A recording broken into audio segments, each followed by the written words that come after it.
Now listen, frankly, I'm going to be honest. This video was meant to be a mini F1 cars around Paul Ricard, but unfortunately the mod is not available. I believe it got delayed by a week, so I don't think we're going to see that particular race, as of course we've got a triple header on the F1 calendar. So to replace that, we're going to do a video which, to be fair, I wasn't planning on. It's just going to be a bit of an enjoyment video, as you would have heard in the intro. We're just going to sit back, relax and enjoy some V10 F1 sounds, because who doesn't love that? So in this video we're going to take the Renault R25, of course the championship winning Renault of Fernando Alonso, seeing as he is back in the Alpine kind of Renault team, and we're going to throw this car around the Paul Ricard circuit and see what things would be like with this current Formula 1 circuit with the retro F1 car combination. Again, it's going to be just a bit of fun. It's going to be a couple of hot laps and just see how fast I can really go with this retro F1 car, and we're just going to have a bit of fun with it. So let's jump into it. If you guys are excited and you want to see more content like this, like, subscribe for more, and let's see what happens. Well, here we are then. Best believe we are going to try and see if we can send it. I've actually paid tribute to the Renault team that were racing back in 2005 using the exact same livery, so I'll leave a link to this mod, guys, down below in the description, along with the circuit. I think the circuit is no longer available. I believe the mod got taken down. Either way, it looks insane. Of course, there was restrictions on tobacco sponsoring, just like there is nowadays, so they had to come up with something original, so they replaced the tobacco sponsoring with these really cool tribal patterns, which I love. So yeah, of course we're driving as Alonso, and yeah, we're going to send it and just see what happens. But the one thing that always shocks me when I see and race these cars is just how much smaller they are compared to the current generation F1 cars, which are absolutely massive. So yeah, let's see what happens, and we'll get some lap time references compared to real life to see what we can do around this. Oh yes, you can hear it already, that V10 goodness. Gonna make an adjustment on the brake bias, but away we go once we leave the pit exit, which seems to be a bit longer than on the F1 game, but now we're underway. Oh mate, that sounds insane. Right, so Paul Ricard, this is an Assetto Corsa. This particular version isn't as accurate as the real life one, or even as the version on F1 2020, but having said that, it's still going to give us a good reference, and it's going to be good fun. Now, I'm running a default setup on the car, so we've got, I believe, a full tank of fuel and default settings. Worth noting with this car, we've only got 6 gears. I believe it was the last F1 car to move on from the 6-gear trend, I believe. So yeah, I think this actually was the last year. I think in 2006 they actually went to 7 gears with the V8. So, you know, a little piece of history there. But nonetheless, just currently on an installation lap, making sure we get the car into the operating range. Tyres are going to be a little bit colder because in 2005, these tyres were meant to last the entire race. So they're going to be pretty hard and not very grippy. So we'll have to work on tyre pressures and all that kind of stuff. But yeah, as you can see, we're just setting up now for the lap, making our way through the long right-hander. It's going to be so weird in terms of gearing. I'm used to 8 gears, so having like 2 less gears, a quarter less of the gears available, it's going to be so strange. But anyway, let's set up the lap. We'll try and get a reference on the board and see what we can aim for, and then we'll start making some changes to the setup to start to shave off some lap time. So final corner, got to use first gear for this one, which I forget to use. I think I've got the traction control on. I'm going to double check it anyways. Right, I think level 6. I think that's maximum traction, so we're going to have the traction on here. Turn 1, a little bit different to real life, a little bit more curved. Oh, again, a lot of understeer there. Let's keep going though. I want to see if I've got the traction activated. Oh, slow down. Yes, there we go. This car should be better in this section, because it's a lot smaller and a lot lighter, so it should be more agile, but so far I seem to be struggling with that. Alright, traction's fully maxed out, I can feel it, so we can actually give it some beans on acceleration zones. So let's see now, back straight chicane, how much can we push this? We're about to find out. Into third, 2nd gear actually. Just floor it. The traction control will do the work for us. Right, through Senior. Enjoy the V10 max out.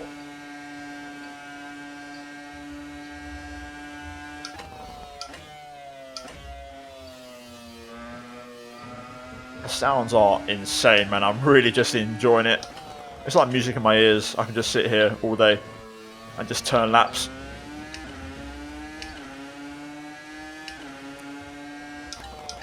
Final couple of corners. And let's end the lap. A little bit wide through there. I can definitely tell there's fuel in this car. But nonetheless, lap done. We're going to have a reference to aim for.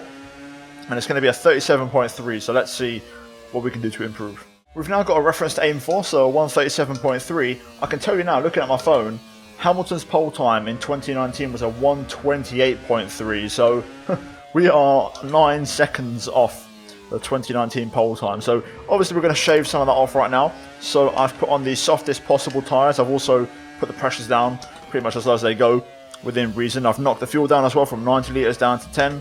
And in general, the car should just be a lot more agile, especially in the slow speed. We've got traction on max, so I can fully send it. And I've added a bit more front wing. I can already tell that the suspension needs to be softer over the curbs, so we need to work on that. But let's see what this does now. Let's try again. Oh, maybe not. Never mind. That's what I mean about the suspension. Straight on the first corner.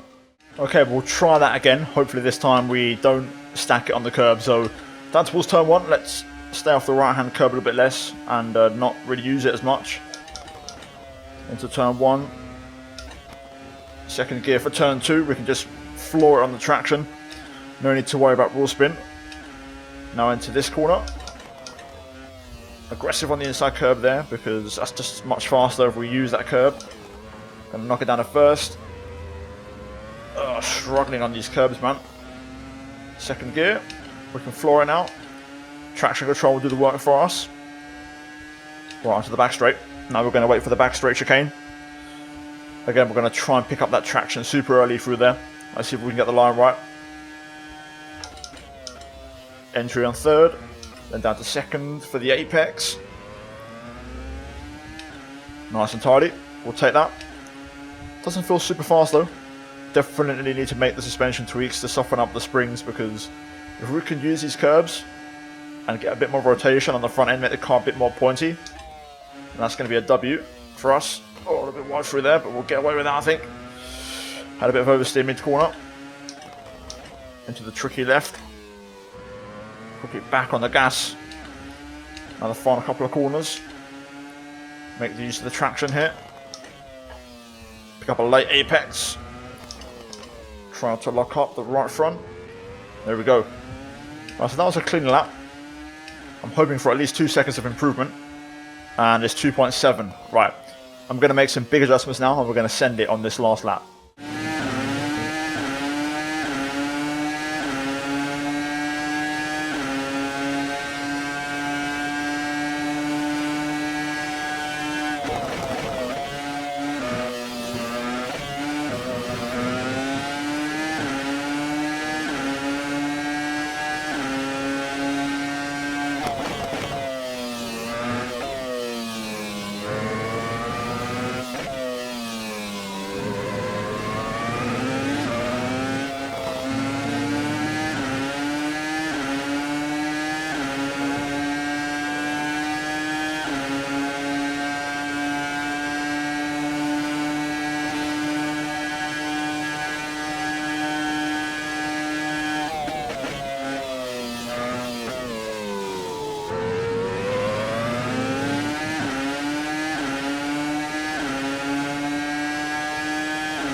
Well, there you go. Hopefully you enjoyed that and the replay. We managed to get within 5 seconds of the pole time of 2019, the record lap basically, and that's more or less pretty realistic in terms of, you know, the car's performance and pace advantage over the years. So happy with that. It was a good lap. We improved, I think, 3 laps in a row, and yeah, the car was working great, so I got a good setup on, and I just loved it. I really enjoyed driving these retro cars, man. They're so much fun to drive. So yeah, as always, if you enjoyed this video, guys, leave a like. Let's try and smash over 800 likes on this video. Subscribe for more daily F1 content on the channel, and as always, guys, check out the 2 videos on screen, and a big shout out to the channel members for supporting my content. But guys, thank you for watching, and I'll see you guys next time.